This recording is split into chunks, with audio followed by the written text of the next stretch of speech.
પોતાના ગમતામાં જ વર્તવાનો દ્રઢ ઠરાવ કરશું, જેમ જેમ એની ખાનદાનીનો અને ખમીરતાનો જેમ જેમ વિચાર કરશું, તેમ તેમ તમારી સાધના નહીવત થતી જાય.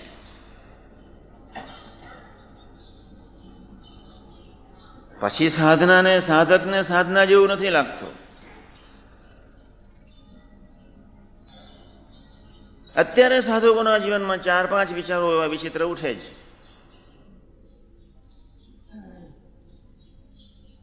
પહેલો વિચાર એ ઉઠે કે આપણાથી આ થશે? અબજો વર્ષથી માનવીના કોઈક હેવા છે, પોતાના જ બળે જીવવાના એક નાલાયક હેવાને લઈને માનવી બિચારો ખૂબ દુઃખી છે. અને તમે મારી કેટલી કથા વાર્તા ઉભરાટની શિબિરમાં ઘણી વખત સાંભળી છે જ.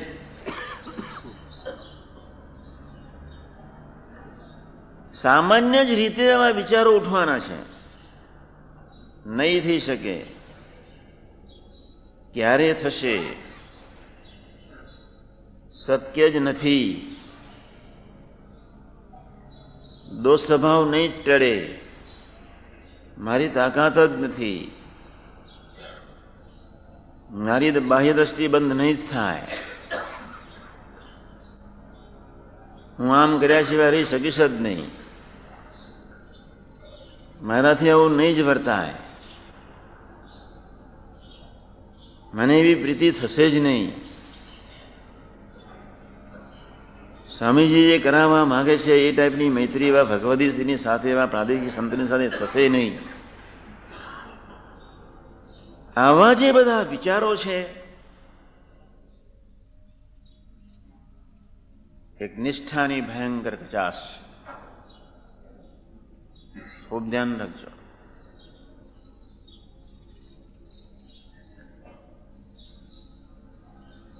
હું સંતોને ખૂબ કહું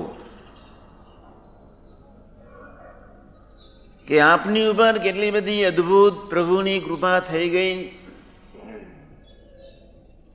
એમાંય વળી શાસ્ત્રીજી મહારાજે, યોગીજી મહારાજે ધરતી પર પધારી એટલી બધી કરુણા વહાવી દીધી, અક્ષરને પુરુષોત્તમના એ સનાતન જ્ઞાનને આપીને એક પરંપરાને જીવંત બનાવીને એને કરુણા જ વરસાવી. એ ખ્યાલ થોડો ઘણો જો આપણી ચેતનાને વિશે દ્રઢ થાય. કાકાજી એટલે જ એક વાત કાયમ કહેતા, સંતોને તો ખૂબ કહેતા, કોણ મિલા હે એ શબ્દ કાકાજીના મુખથી નીકળે જ.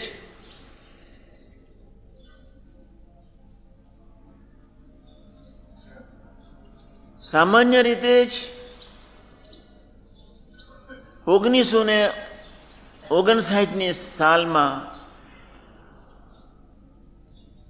એક યુવક આનંદના મંદિરમાં કાકાજીની સાથે ખાનગીમાં બેઠો.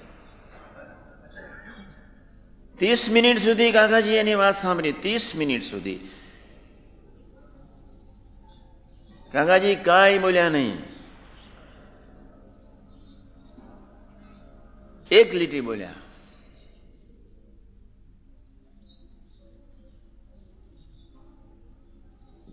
કે તને સાધુ થવાનું સ્વામીજી કહે છે,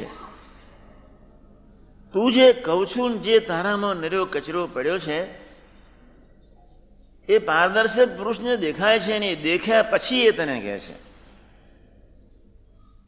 અને બીજી વાત મારું નોંધી લે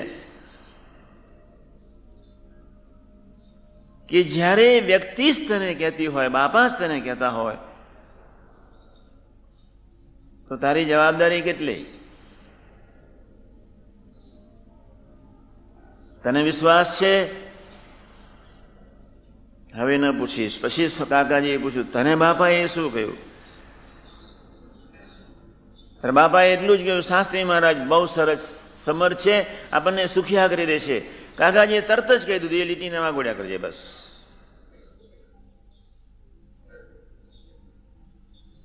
આટલી એક જ લીટીને વાગોડજે, એ નિશાન બનાવીને જીવજે.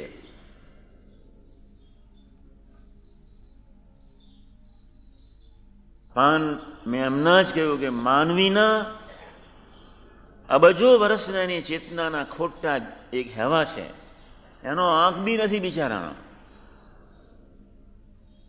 પોતાના જ બળથી ને પોતાની જ બુદ્ધિથી જીવવાના બે નાલાયક દુર્ગણોને લઈને, એ કુટેવોને લઈને વ્યક્તિના જીવનમાં જે બળ પ્રગટ થવું જોઈએ એ પ્રગટ થતું નથી. સયાજીરાવ ગાયકવાડના દીકરાને ખબર છે કે મારો બાપ બહુ સમર્થ છે, મારા બાપની પાસે તો સોનાના ઘરેના નહીં, સોનાના કમાડની સોનાની તોપો છે. અને જે દિવસે ખરેખર એને ખબર પડી જાય કે મારા બાપની પાસે સોનાની તોપો છે, અને બાપ એને એમ કે તું ચિંતા ના કરીશ, પછી એ દીકરો સામાન્ય રીતે માની લેશે કે હવે મારે હજારો જન્મ સુધી હવે કોઈ ચિંતા નથી. જ્યારે હું તમને બીજું કહું છું કે આપને આટલા જ બધા બેઠા છે, હું 1000 વખત બોલ્યો હોઈશ, 1000 વખત.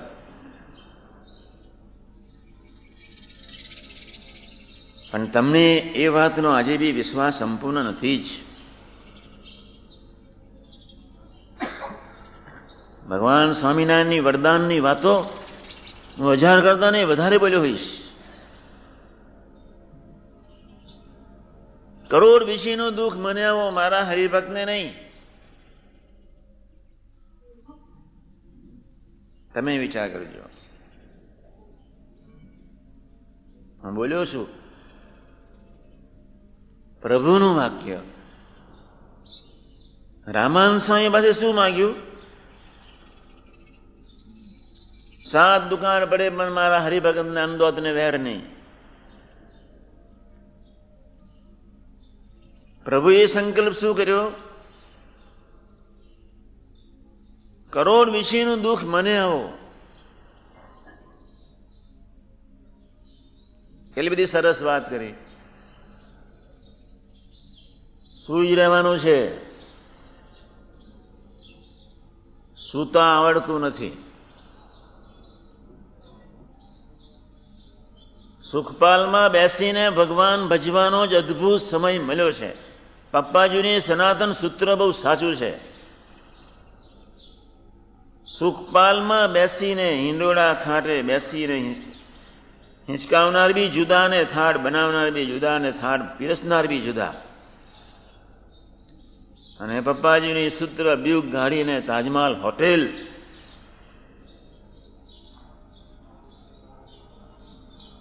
એવી બધા જ પ્રકારની સાનુકૂળતા સાથે ભગવાન આપણને ભગવાન બજાવે. ભગવાન સ્વામિનારાયણનો એ સંકલ્પ છે. કમનસીબ માનવીની મનબુદ્ધિની એનો જે અવિશ્વાસ છે,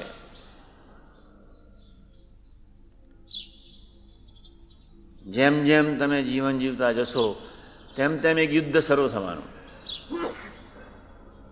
હજુ તો તમારા ઘરમાં તમને કેટલાને બોલતા આવડતું નથી. મને જ બોલતા નથી આવડતું તો તમને ક્યાંથી આવડે? હું સુધરું ને તમે સુધરો. મને બી ખબર છે કે મારે તમને બધાને બળદિયા નહીં કહેવા જોઈએ, અને હું તમને બળદિયા કહીશ એટલે તમે બીજાને બળદિયા કયા વગર રહેવાના નથી, મને ખાતરી છે.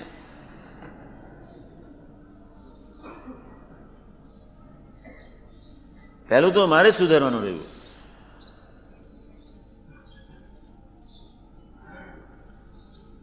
જેટલું પુણ્ય કરીએ છીએ એટલું વાપરી નાખીએ છીએ નહીં, ડેબિટમાં જઈએ છીએ. નોંધી લેજો ડાયરી. આજે હું એક વાત તમને એ કરવા આવ્યો છું. તમારું દર્શનનું પુણ્ય, તમારી સેવાનું પુણ્ય, તમારું ભજનનું પુણ્ય નિરંતર તમારી ચેતનાની તિજોરીમાં જમા થવું જોઈએ. નિરંતર. અને જે નથી થતું અને એ સાથી નથી થતું,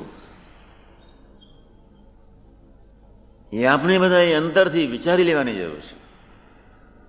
ગુણાદાનસાની વાતમાં લખ્યું, આ સાધુના દર્શન જ એવા છે કરોડો જન્મના પાપ બરી જાય.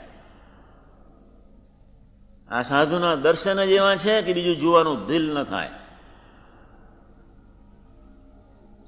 આ સાધુના દર્શન પછી બીજી કોઈ સાધના નથી, પૂર્ણાહુતિ છે.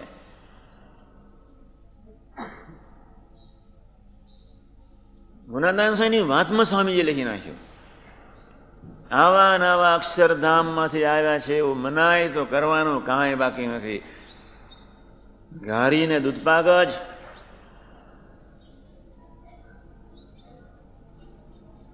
પણ 3 નાલાયક એવા છે જેના ફળ સ્વરૂપે તમારી ચેતના ઉપર પુણ્યના થર જે સંસ્કારો, અહીં એક મળ છે, અહીં એક આવરણ છે, અહીં એક વિક્ષેપ છે, તમારો એ વિષય નથી.